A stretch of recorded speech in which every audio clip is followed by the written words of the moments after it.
Next question.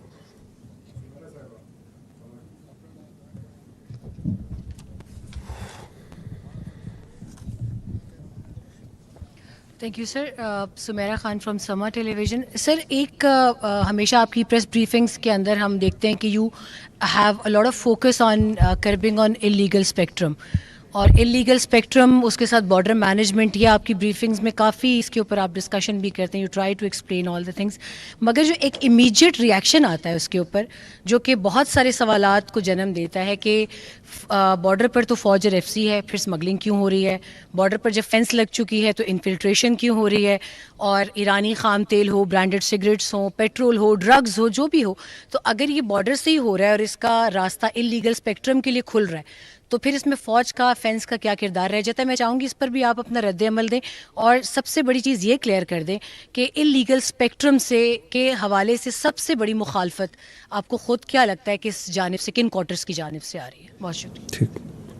I think you are in talking in context of our last briefing that we had, जहाँ पे हमने legal spectrum की बात की और किस तरह ये लीगल स्पेक्ट्रम जो अरबों रुपया गैर कानूनी का सरपरस्ती करता है उस क्रिमिनल माफिया की और दहशतगर्दी की. और इसमें ये जो कन्फ्यूजन है कि अगर बॉर्डर पे फेंस है लगा हुआ है और फौज लगी हुई है तो फिर ये कैसे लीगल स्पेक्ट्रम ऑपरेट कर रहा है? तो दैट मीन्स कि समहाउ शायद फौज जो सी है इसकी इजाज़त देती है या इसकी सरपरस्ती करती है. देखिए ये इसमें and you talked about the Iranian तेल, उसकी आपने बात की कि बुक में आते हैं. ये कॉम्प्लेक्स इशू है. इसको पहले लेट्स टॉक अबाउट दिस जो इशू है आपका तेल का या ये बाकी आपने बात की, then will talk about fence. और इसको समझना आई थिंक ज़रूरी है. ये जो बलूचिस्तान के इलाके हैं जो मुतसिल हैं इसके साथ, ईरान के साथ, दे आर नॉट लाइक, उनको अगर आप देखें तो इंफ्रास्ट्रक्चर और सहूलियात की तरह वो इस तरह नहीं जिस तरह हम यहाँ शहर में पिंडी में या इस्लामाबाद या लाहौर में. वहाँ पे आपने तेल की बात की तो वहाँ तेल ऐसे नहीं कि आप गाड़ी चलाएंगे और पेट्रोल स्टेशन पे चले जाएंगे और तेल डालेंगे. आपने ग्रॉसरीज लेनी है तो आप किसी मार्केट में जाएंगे और ग्रॉसरीज वहाँ से सुपर मार्केट से कार्ट भरेंगे और लेके आ जाएंगे. वहाँ पे जो बुनियादी सहूलियात हैं उनकी कमी है, चाहे वो तेल हो, चाहे वो साफ़ पानी हो, तालीम हो, सेहत हो, रोज़गार के मौके हो. तो जब एक, और ये बड़े वसी इलाके, एंड इट इज़ नॉट कि ये आज है, ये दिहाइयों से है, एक अरसे से. सो दे हैव, उनकी जो एक इकनॉमिक सिस्टम है उसमें उनकी एक डिपेंडेंस है ऑन क्रॉस बॉर्डर ट्रेड. क्योंकि अगर वहाँ पे उन वसी इलाकों में अगर आप जो ज़रूरियात ज़िंदगी हैं ज़िंदा रहने के लिए वो नहीं देते और वो प्रोवाइड नहीं करते, और आप फौज को कहें कि आप इधर आ जाएं और ये बॉर्डर सील कर दें और बिल्कुल बंद कर दें और कोई चीज़ नहीं आने दें, तो फिर तो ये माफिया मज़ीद खुश होगा, कहेगा अच्छा जी ये मुकामी लोग और फौज हमने आमने सामने खड़े कर दी. तो ज़रूरत इस अमर की है और उस पर काम भी हो रहा है कि बदतदरीज वहाँ पे जो ऑल्टरनेटिव जो रोज़गार है और ये सहूलियातें फराहम की जाए.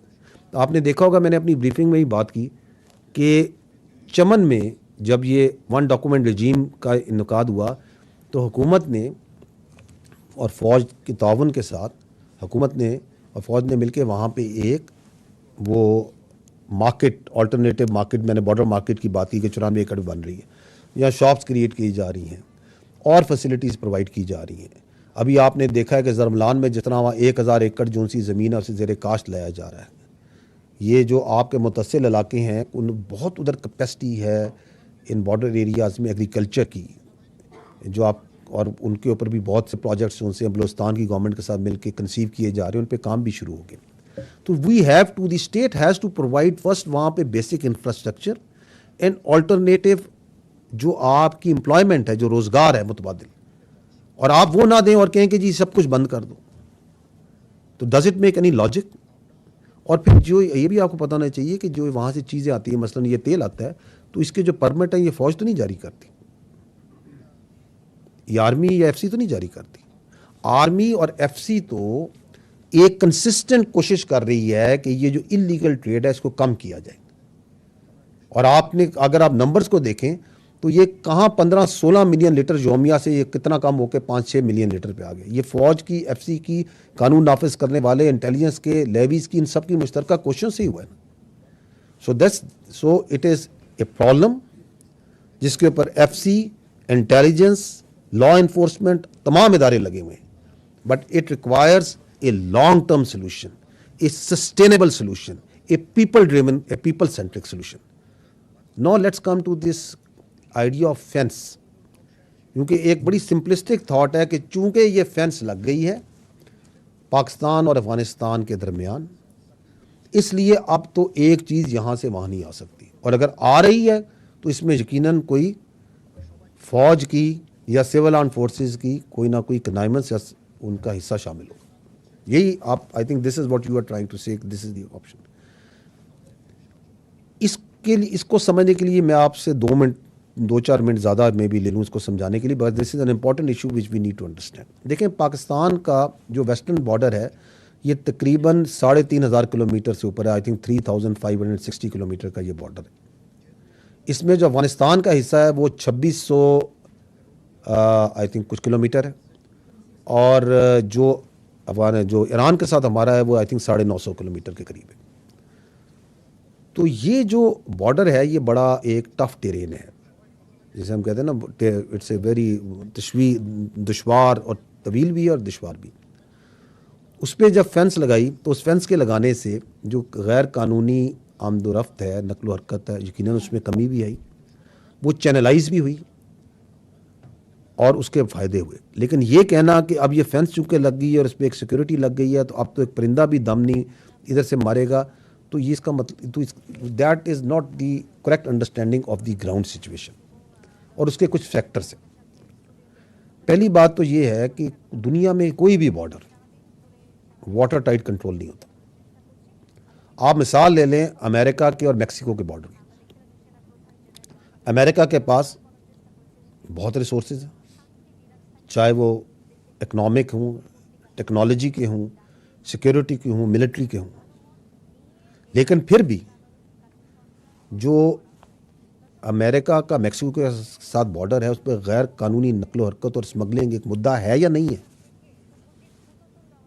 इसके मुकाबले में आप पाकिस्तान अफगानिस्तान का बॉर्डर देखें, मैंने आपको बताया कि वेरी टफ टेरेन, और हमारे पास तो ना वो इकनॉमिक रिसोर्सेज है, ना उतना पैसा है, ना वो टेक्नोलॉजी है, ना हम कोई क्लेम करते हैं कि हमारे सैटेलाइट ऊपर से एक सुई भी देख लेते हैं जो हरकत कर रही होती है, ना उस तरह हमारे ड्रोन्स फिर रहे हैं पूरे इलाकों में, ना हमारे पास उस तरह की बाकी जो रिसोर्सेज होते हैं वो मौजूद है।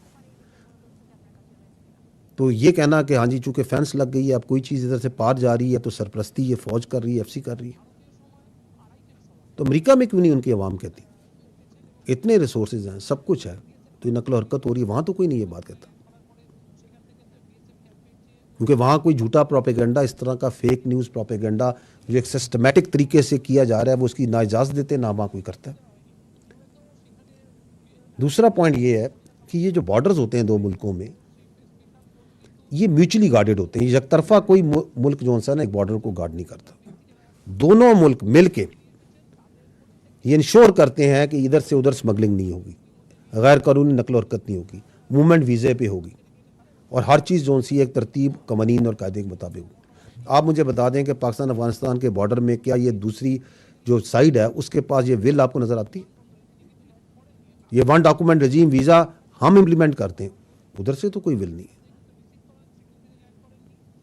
और अगर नंबर्स की बात की जाए तो पाक अफगान जो बॉर्डर है इसके ऊपर आई थिंक 1457, आई थिंक 1400 से ऊपर 1452 या 1457, 1400 आई थिंक 52 के करीब